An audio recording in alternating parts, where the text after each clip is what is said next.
오늘은 제가 뜻밖에도 한 가지를 들고 나왔습니다. 가져왔습니다.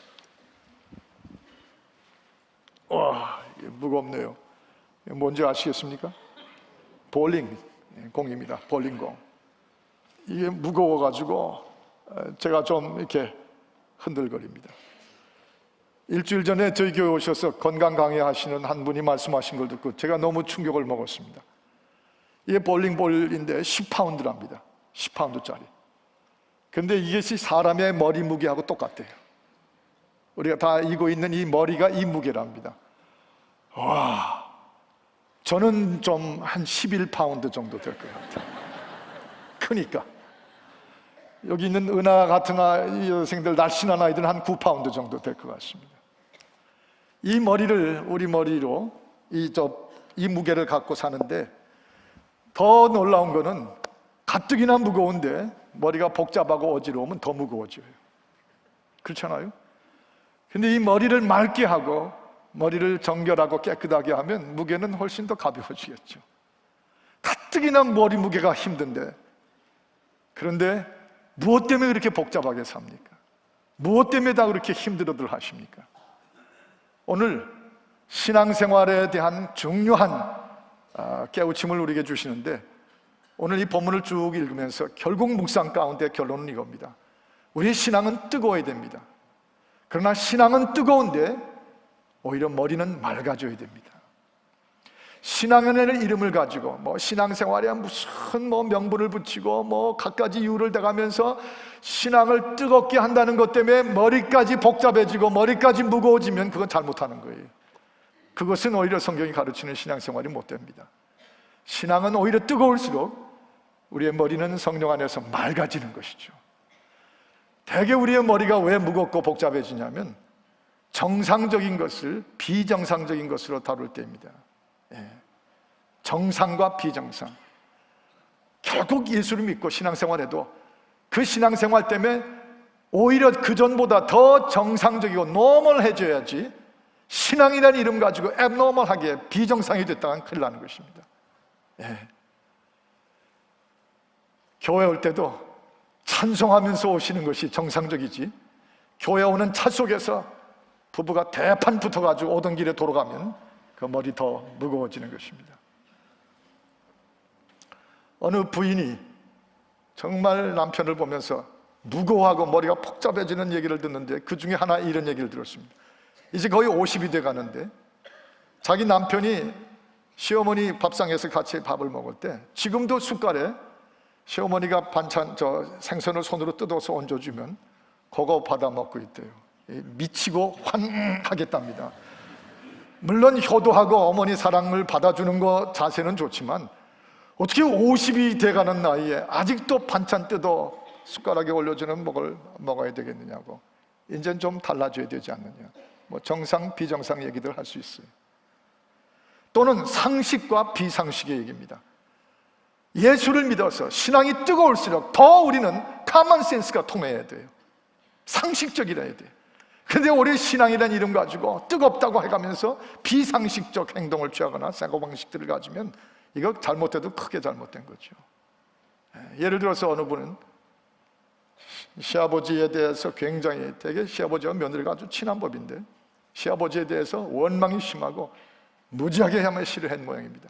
제가 어디서 들으니까 집에서 개를 기르는데 이 며느리가 그 개 이름을 뭐라고 짓을까 하다가 시아버지 이름으로 붙였답니다. 그래서 창배야 창배야 하고 부른대. 죽겠어요. 이거 확실히 비상식입니다. 상식이 아니에요. 아마 가끔은 이 개마다가 하고 붙였는지도 모르죠. 이런 비상식이 펼쳐지면서 신앙이 뜨겁다고 말할 수는 도저히 없는 것입니다. 오히려 신앙은 뜨겁게, 그러나 머리는 맑게, 이전보다 신앙이 뜨거워진 사람이 돼가지고서 더 정상적이 돼가고 더 상식적으로 센스가 통해야죠. 세상 사람 옆에서 안 믿는 사람 봐주기도 그렇게 통해야죠. 그래야 이 볼링, 이 무게 같은 우리 머리가 맑고 아주 가벼운, 그리고 살 의욕이 날 겁니다. 한번 저를 따라 하실까요? 신앙은 뜨겁게, 머리는 맑게, 그 축복이 우리에게 부어지기를 바라는 것이에요. 여기 12절에 이런 말씀하셨죠. 어떻게 그렇게 사는가? 너희는 우리가 너희에게 구하노니, 너희에게 구하노니 하는 말의 전제는 겸손을 구한다 하는 뜻입니다. 데살로니가 성도들이여, 너희들에게 겸손을 구하나니 너희 가운데서 수고하고 또 너희 가운데서 주의 이름으로 너희를 다스리며 또 너희 가운데서 너희 양무리들을 권하는 자들을 너희가 알고, 여기 너희가 알고라고는 썼는데 이 말의 원래 히라보 본의 의미는 리스펙트하고 존경하고 하는 말입니다. 너희가 존경하고, 누구를요? 양무리들을 위해서 밤낮으로 수고하고 또 말씀과 진리로 다스려주고 그 다음에 하나님의 말씀으로 먹여주고 권면하는 그 목양자들, 목회자들을 너희가 존경하고 그러므로 그들의 역사 가운데서 화목해지라. 이게 뭐라고 그러냐면 hold them, hold the servant, the minister of God, hold the minister of God. 하나님의 종들을, 목사들을 hold 하는데 어떻게 hold 하냐면 in the highest regard, 가장 귀하게, 아주 관심이 가장 귀한 것으로 그들을 섬겨주고 그들과 화목하라. 왜냐하면 그 다음에 이렇게 말했어요. Because of their works, because of their work. 그들이 하는 일들이 가장 귀하기 때문에 그들을 가장 귀한 분들로 섬겨야 된다. 이게 happen to be 데살로니가 전서 강해를 쫙 하다 보니까 오늘 딱 이 구절이 들어와서 이게 건너뛸 수도 없고 하긴 해야 돼요. 제가 뭐 이걸 구정하려고 한 것도 아니고 우리 다 알잖아요. 쭉 하다가 이 구절이 나왔는데 왜 귀하냐면 양무리들을 위해서 보호하잖아요. 늘 기도 한마디라도 더 하잖아요. 여기 그런 귀한 일들을 하기 때문에 하는 말입니다. 여러분의 가정에 필요한 일들을 개입해서 안수기도도 베풀고 여러분의 자녀들 결혼식 주례도 하고 성례, 성찬과 또 세례식도 다 베풀고 말씀을 여러분에게 대언해 드리고 목사님들이 다 그렇게 주의 이름으로 축복을 빌어주잖아요. 축복을 행사해주고 또 비전을 어느 길로 가야 되는지 계속해서 교회나 가정과 개인의 비전을 제시해주고 이게 얼마나 귀한 것인 줄 아느냐. 그러므로 hold them in the highest regard, 그런 말씀을 썼어요. 심지어 시편 105편 15절 같은 데 보면 주의 종들을, 기름 부음 받은 자들을 타취하지 말라, 그러니까 해 끼치지 말라, 너희 선지자들로 상하지 말게 하라 하는 말씀까지 하시면서 하나님의 마음이 담겨 있습니다. 이런 면에서 제가 참 생각해 보면 축복받은 목사입니다. 요새 제가 나이가 들어서 그런지 또 좀 약해 보인다고 생각하는지 얼마나 들 성도들이 그야말로 하이스트 리가드로 끔찍이 위해 주는지, 뭐 어떤 분들은 가다가 그냥 와서 팔짱을 꽉 끼면서 막 사랑, 애정을 막 표시하고 그래요. 여성이 아니고 남자가 와서 그냥 그러다 제가 넘어지겠어요. 다 갑자기 와서 등을 막 두드려주는 분도 계시고 어떤 분은 저기서 막 사랑 그리고 뭐 이러고 이런 교회 없어요. 화목한, 정말 양무리들이 이끌어가는 교회가 성도들이 서로 간에 서로 사랑하고 서로 끼리끼리 화목하고 얼마나 좋은 교회예요. 그런데 어제 저녁에 비디오 하나를 보다가 폭삭 제가 무릎을 꿇고 말았어요. 정말 심령으로 무릎을 꿇고 말았어요. 내가 할 말이 아무것도 없다 하는 걸 느꼈습니다. 우리 정유성 목사님께서 저한테 비디오 하나를 보내주셨는데 그분은 저한테 뭐 떡을 주거나 모찌를 보낸 적은 한 번도 없는데 보다가 은혜가 되는 비디오가 있으면 꼭 저한테 보내주세요. 근데 그걸 얼마 전에 제 아내하고 같이 읽다가 보다가 눈물이 흘러가지고, 여러분 가운데도 한번 보신 분이 계시겠지만 누구냐면 그 유명한 차인표 씨, 그분의 그 한 방송국에 나오는 힐링 캠프의 한 장면을 세컨드 파트를 쭉 보게 됐어요. 그분이 지금 아주 참 선하고 의로운 일들을 하고 있잖아요. 또 연예인이니까 뭐 얼마나들 많이 보겠어요. 그런데 그분이 이제 구제하고 또 컴패션을 통해서 전 세계 쓰레기터에 있는 아이들을 위해서 사랑을 베풀어주고 막 그런 얘기를 하다가 누가 당신에게 멘토냐고 그러니까 뜻밖의 자기 멘토는 지금 한 20명 30명 모이는 한 교회 목사님이신 김정하 목사님이라는 분이 자기의 평생의 멘토라고 그랬어요. 그런데 그분이 누구냐 하면 성남에 있는 무슨 건물에 당구장이 있고 당구장 위에 그 조그만 교회를 하시는 분이신데, 이분이 자기도 4만 5천만 원만 내보내면 에티오피아에, 우간다에, 여기저기 전 세계, 방글라데시에 그 죽어가는 아이들을 구할 수 있다는 그거를 동참하려고 목회 조그맣게 하면서 돈도 없고 힘도 없으니까 4만 5천 원을 만들 길이 없어서 이분이 뜻밖의 그 교회 밑에, 그 건물 밑에 거기다 구두방을 차려놓고 지나가는 사람들의 구두를 닦아주기 시작한 거예요. 2천 원씩 받아가면서. 그래서 그걸 모아가지고 그 4만 5천 원을 보태고 여러 군데를 보내서 이 자매 결혼, 아이들하고 결혼을 맺었다는 거예요. 그런데 이분이 그걸 하다가 또 루게릭이라는 병이 걸렸어요.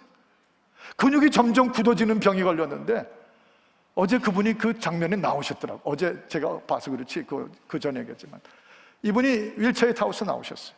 그런데 발이 이미 굳어졌어요. 어깨가 굳어졌어요. 휠체어에 앉아야 되는데 입술도 근육도 다 굳어져가지고 말을 거의 못하세요. 근데 신통하게도 그 사모님이 옆에 앉아서 다 통역하는 거예요. 그야말로 문자 그대로 통역이었습니다.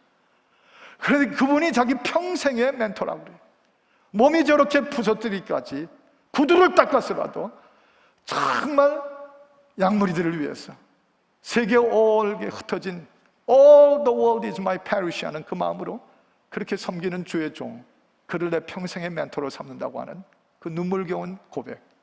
그 사모님이 옆에서 통역을 하시는데 물어보더라고요. 뭐 이경규 씨인가 누군가가 어떻게 그렇게 어떻게 인생을 생각하냐고 그랬더니 하니까 뭐라고 옆에서 해석을 하시냐면, 가진 자가 남을 나눠주지 못하면 가장 가난한 자고, 또 그 다음에 하시니까 또 사모님이 금방 통역을 하면서 없는 자라도 남에게 나눠주면 가장 부자이다. 그냥 눈물을 뻑. 이제 50도 안 된 분이 휠체어에 앉았어요. 루게릭병으로. 근데 얼른 저를 생각하니까 저는 다 가졌잖아요.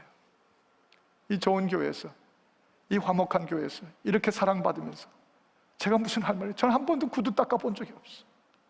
물론 이렇게 저렇게 여러분이 선물하시고 하는 것들을 수없이 많은 분들에게 나눠주는 일은 계속 해왔지만 구두 한 번 닦아본 적이 없어요. 루게릭으로 휠체어에 앉아본 적이 없어요.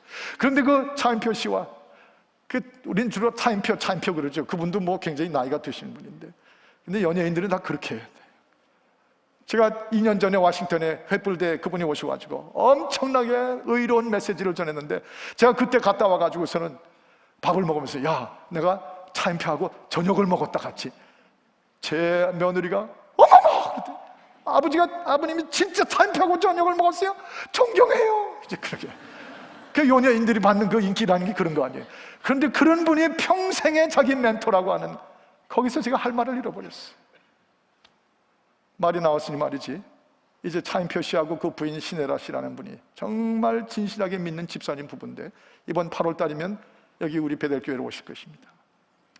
우리가 한국에서 국토기도 대장정도 펼치고 한국교회를 깨워보려고 열심히 애를 써봤는데 통하지가 않아요. 끔찍도 안 해요, 오늘의 한국교회가. 그런데 마침 이 탈북자 사태가 확 불길처럼 일어나면서 차인표 씨가 주도했던 Crying with Us, 또 여러분들이 일으키고 있는 걸 열방이 같이 움직이기 위해서, 왜냐하면 중국 정부를 움직여서 탈북자를 막기 위해서는 오직 중국 정부를 움직일 수 있는 건 한국이 움직이지 못합니다. 열방, 중국의 상품을 팔아내는 열방이 함께 여론을 형성하면 중국 정부를 움직일 수 있는데, 열방에 흩어져 있는 750만의 우리 교포 가운데 교회가 다 중심이 돼 있잖아요. 그래서 디아스포라 교포 교회들이 힘을 합쳐가지고 이번 8월 달이면 이 남가주에서 어마어마한 큰 규모의 대각성 통곡기도회를 열고 중국 정부의 국제적인 압력을 일으키기 위해서, 이 차인표 씨 얘기하다가 그 얘기가 나왔습니다만, 우리가 이를 위해서 기도해둬야 될 거예요. 머리가 맑아질 겁니다. 가슴은 뜨겁게 우리를 이끌어주는, 약물을 이끄는 종들과 함께 열심히 신앙은 뜨겁게 화목하고, 그러면 머리는 가벼워지고 이 볼링 무게가 아마 절반 정도로 줄어들 거라고 믿습니다. 굉장히 무겁네요. 또 한 가지, 그 다음 절을 우리가 한번 14절을 보십시다. 14절. 또 형제들아, 너희를 권면하노니 규모 없는 자들을 권계하며 마음이 약한 자들을 안위하고 힘이 없는 자들을 붙들어주며 모든 사람을 대하여 오래 참으라. 이게 또한 정상입니다. 이게 상식에 속하는 일이에요. 여러분, 규모 없는 자라는 말은 이 IDL이라는 말, IDL이라는 말을 썼는데 Those who are idle. 이 말은 뭐냐면 게으른 사람들, 아주 그 태만하고 나태한 사람들을 가리키는 말이에요. 또 여기 마음이 약한 자들, timid. 그냥 혹 불면 꼭 쓰러질 것 같은 사람들. 또 힘이 없는 자들, weak, the weak.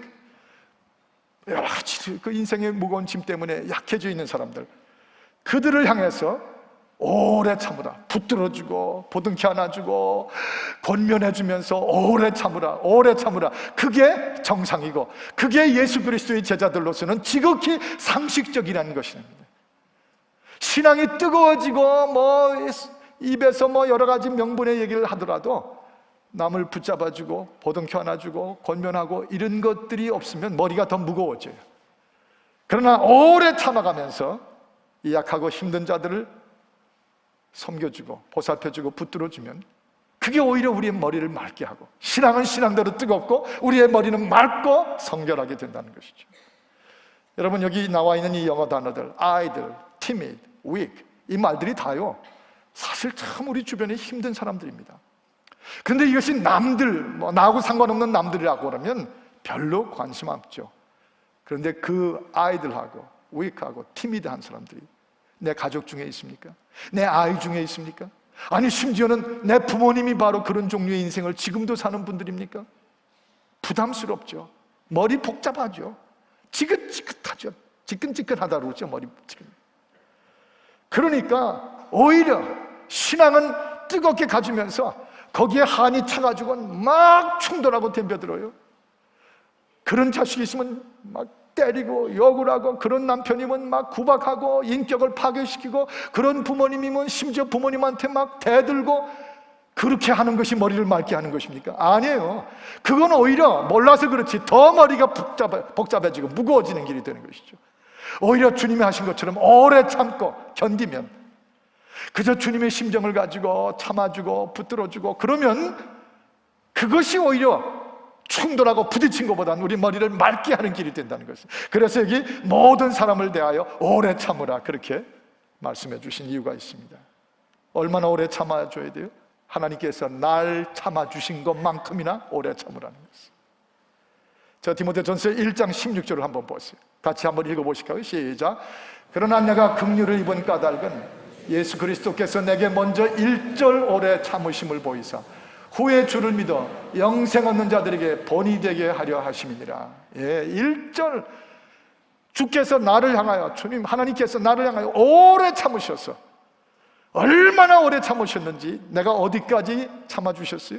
드디어는 내가 주께로 돌아오고 복음을 가진 사람이 돼서 영생을 받고 또 영생을 구하는 많은 사람들에게 본이 될 때까지 하나님께서 1절 오래 참으셨다는 것이죠. 그렇게 참는 것이 오히려 우리의 머리를 맑게 하는 것이에요. 왜냐하면 우리 주님께 맡기면 되니까, 우리 하나님께서 그 일을 대신해 주실 테니까, 내가 하려고 해서 가서 욕을 하고 부딪히고 왜 그러냐고 그러고 따지고 쫓아내고 가족끼리 친구끼리 복잡하게 그렇게 살면 오히려 지끈지끈해요. 신앙대로 그 헛것이 되죠. 그러나 하나님께 맡기고 옮겨드리면, 잠언 16장 3절에 이렇게 말씀하셨잖아요. 이 떠오르는 구절처럼 너희 행사를 여호와께 맡기라. 그러면 너희 경영하는 일이 이루어지리라. 내가 지금 맡아서 참 참기 어려운 일이라도 다 여호와께 맡겨드립니다. 다 옮겨드립니다. 그러면 그분이 어차피 이루실 테니까, 그래서 너희의 머리가 신앙생활하면서 맑게 지킬 수 있다는 것이에요. 가벼워진다는 것이죠. 이게 참 중요해요. 오늘 어차피 차인표 씨 얘기가 주제로 나오니까 또 얘기해 드립니다. 이분이 형제가 셋이더라고요. 형, 자기, 그 다음에 남동생, 딱 아들 셋인데, 그걸 보다 보니까 너무 웃음이 나오는 게, 형은 전국 수재였답니다. 서울대학교 총 전체 1등으로 들어갈 정도로 전국 수능 시험에 최고 성적을 낼 만큼, 동생도 공부를 기가 막히게 잘해서 전교 1등을 했대요. 근데 이 차인표 씨는 항상 20등을 넘어본 적이 없다고. 제 형제들 가운데 그런 사람이 있잖아요. 그래서 누가 사회하는 분이 물어보더래요. 그 형 아우는 어떻게 되냐. 그러니까 형은 지금 어느 회사원으로 그저 근근히 살고 있고, 동생도 자기 말로 별 볼 일이 없대요.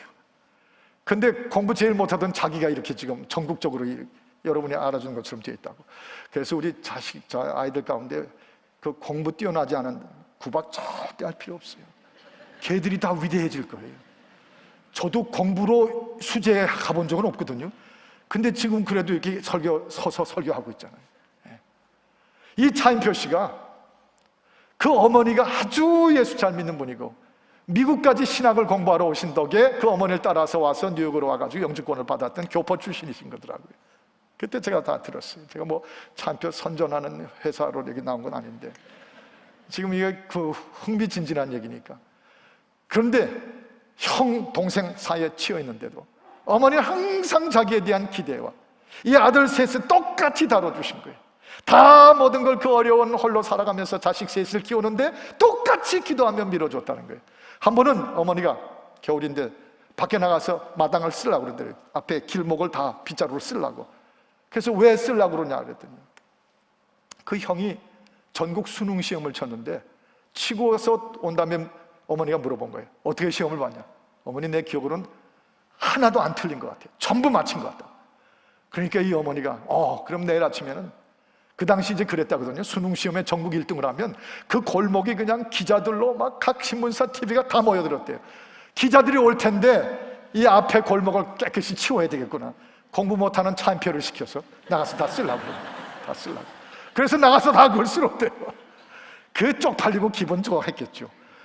그런데 이 차인표를 향해서 그렇게 여전히 변치 않고 기대해 줬던 그 어머니, 그가 결국은 돌아서서 정말 전국적인 연예인도 됐지만 진실한 하나님의 사람이 돼서 그 한 사람이 지금 끼치는 영향이 우리 한국 민족 전체에게 정말 소망같이 산소를 공급하고 있는 중이잖아요. 여러분, 이 어머니의 참음 오래 참으라. 부딪히고 원망하고 내던지고 깨버리고 그러지 말고 나를 향해 하나님의 오래 참으신 것처럼 그저 다 맡겨드리고 다 옮겨드리고 주님께 하면 나는 내 신앙은 신앙대로 뜨겁고 내 머리는 맑아지고 그 행사는 여호와께서 그 경영을 이루어 주시리라. 이거죠. 기다려야 됩니다. 오래전 제가 10월서 암사동이라는, 지금은 암사동이지만 옛날에 암살이라고 그랬어요. 거기서 완전히 논밭 시골이었습니다. 그 지금 제 기억 속에 제가 한 5학년, 6학년짜리 친구들하고 막 그 논과 밭 사이에서 뛰놀고 있는데 저희를 막 따라다니고 입에 이제 입은 게 별로 없이 위에 난는 거 하나 입고 밑은 다 벗은 한 4살, 5살짜리 그때 보이들은 되게 그렇게 살았어요. 밑에 바름 프리, 밑에는 다 프리고 위에 난린 것만 입고 뛰던 아이들이었어요. 이 아이가 우리들을 따라오다가 어디 빠졌는데 큰일 날 때 빠졌어요. 농부들이 그걸 이렇게 파놓고 거기다가 집집마다 가져와가지고 다 퍼부어두는데 김치 숙성하듯이 그 팍 익혀요. 뭔지 모르시겠어요? 통해. 그러면 농부들이 상추밭, 고추밭에다가 그걸 퍼가지고 팍팍 뿌리죠. 그리고선 그걸 다 따다가 서울 시내에 들어가서 비싼 돈 사고 박는 분들은 다 팔아요. 그분들은 뭘 뿌려서 난지도 모르고 다 거기다 고창 발라서 다 입혀먹죠. 그게 옛날의 식탁이었어요. 똥통. 거기 빠진 거예요. 근데 다행히 깊지가 않아서 여기 정도밖에 뭐 죽는다고 난리죠. 그래서 할 수 없이 우리가 끄집어냈는데 끄집어낸 다음이 더 문제였어요. 너무 더럽고 오므리해가지고 어떻게 접근할 수가 없어요. 그런데 조금 있더니 이 아이 울음소리를 들었는지 어느 아주머니 한 분이 팍 뛰어들어오더니 이 아이를 번쩍 끌어안아가지고 저쪽 향나무 밑에 있는 우물가로 뛰어들어가가지고 거기서 닦아주면서 이 아이가 우니까 이분들 막 같이 우는데 누구였겠어요? 이거 모르시는 분은 베델교인 자격 없어요. 어머니였어요. 다 닦아주면서 엄마가 닦아줄게 고생했지 다 닦아주면 그 광경을 물끄러미 바라보던 오래전 기억이 오랜 세월 후에 제가 주님 만나고 변화되고 주님이 일절 오래 참으셔서 저를 구해내신 그때 그 장면이 생각나는데 걷잡을 수 없이 눈물을 흘렸어요. 그 아이보다 비교할 수 없는 오물게 더럽혔던 제 인생, 주께서 저와 여러분의 그런 인생을 올려서 오래 참으셨다가 달려오셔서 십자가의 보혈로 같이 우시고 같이 눈물을 흘리시며 우리를 닦으시고 1절 오래 참으신, 오히려 그것이 우리의 머리를 맑게 하는 것이에요. 오늘 일부 성가대 찬양하면서 저 십자가 생각만 해도 내가 눈물이 나고 가슴이 아프도다. 그렇게 우리를 참아주신 주님처럼 참으면 우리의 머리가 맑아집니다. 우리의 신앙은 뜨거워집니다. 그거죠. 이제 우리 마지막 절을 함께 같이 읽습니다. 15절입니다. 함께 읽습니다. 시작. 삼가 누가 누구에게든지 악으로 악을 갚지 말게 하고 오직 피차 대하든지 모든 사람을 대하든지 항상 선을 쫓으라. 저를 한번 다시 따라하십시다. 항상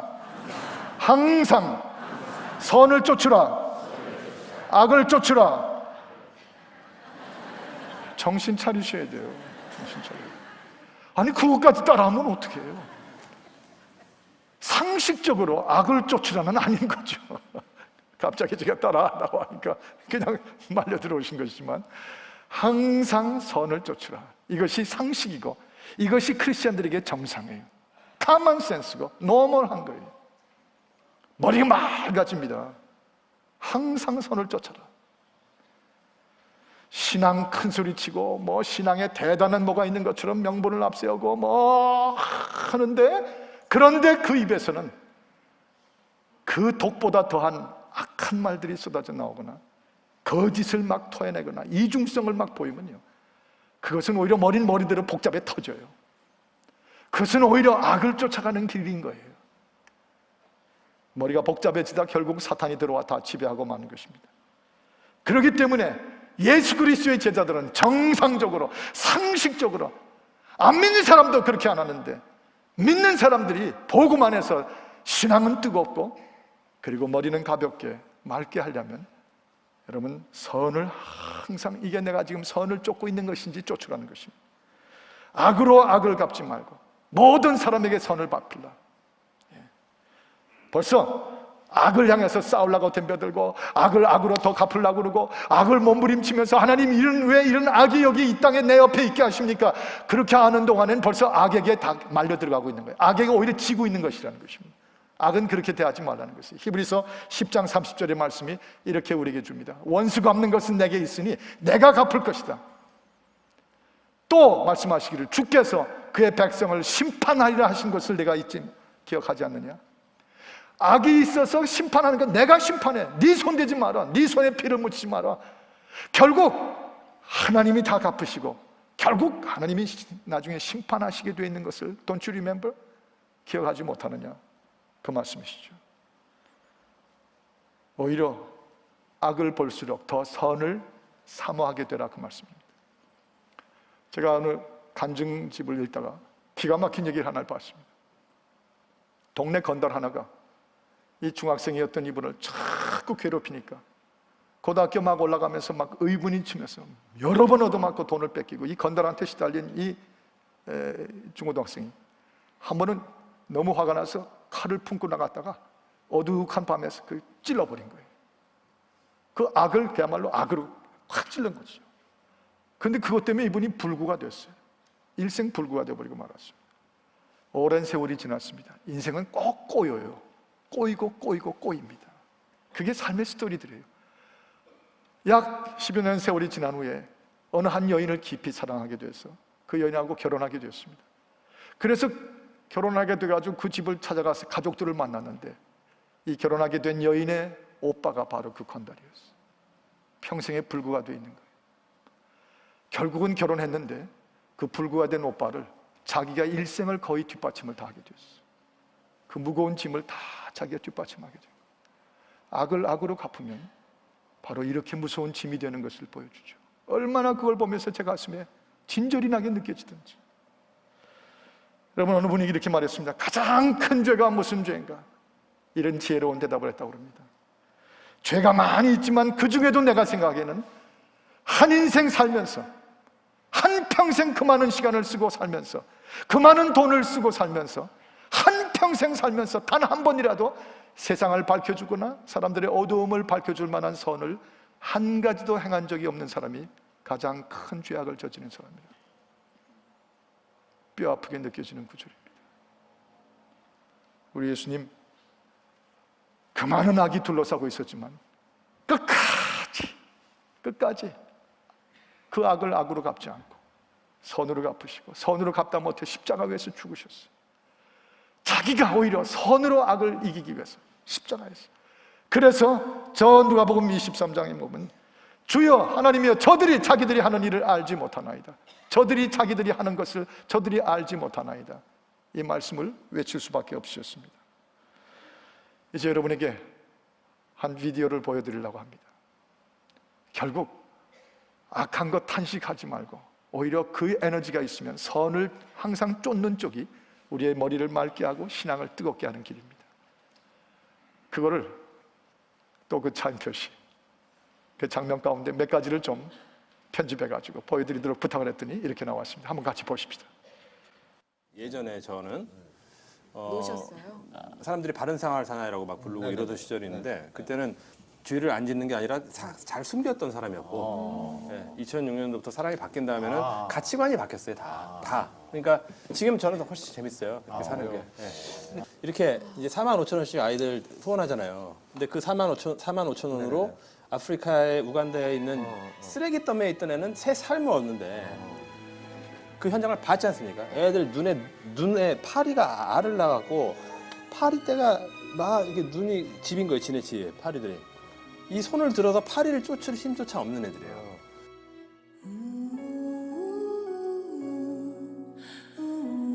그런 아이들한테 한 달에 한 가정이 10,000원 갖고 사는 가정에 한 달에 45,000원으로 이 아이 교육을 시키기 시작하면 그 아이가만 변하는 게 아니라 그 아이가 변해서 가정을 살리고 사회를 살린단 말이에요.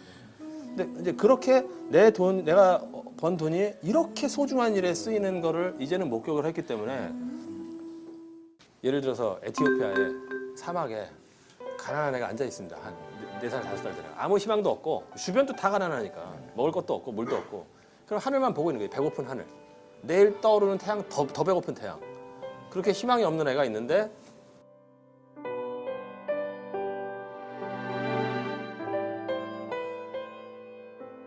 이경규 선배님이 오늘 결혼을 하셨잖아요.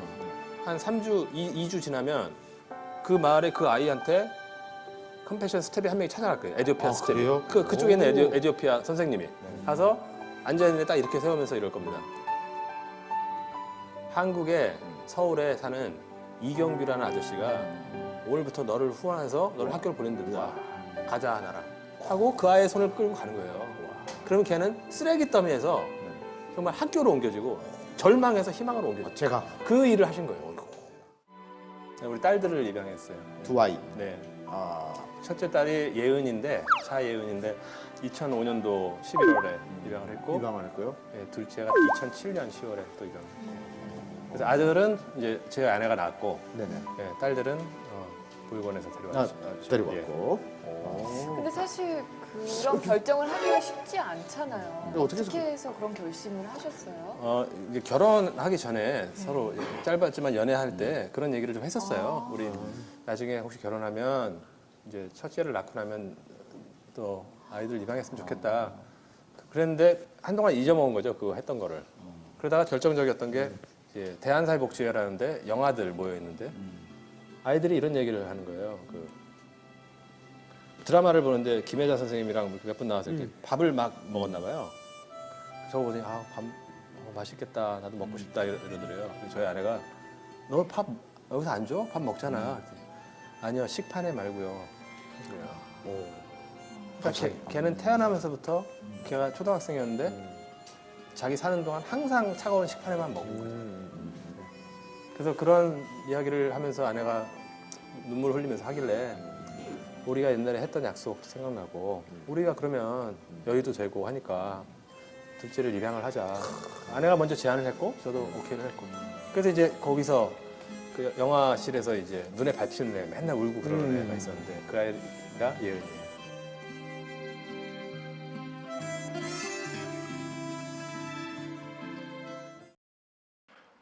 오직 차인표 씨 가정만이 선을 행하는 건 아닙니다.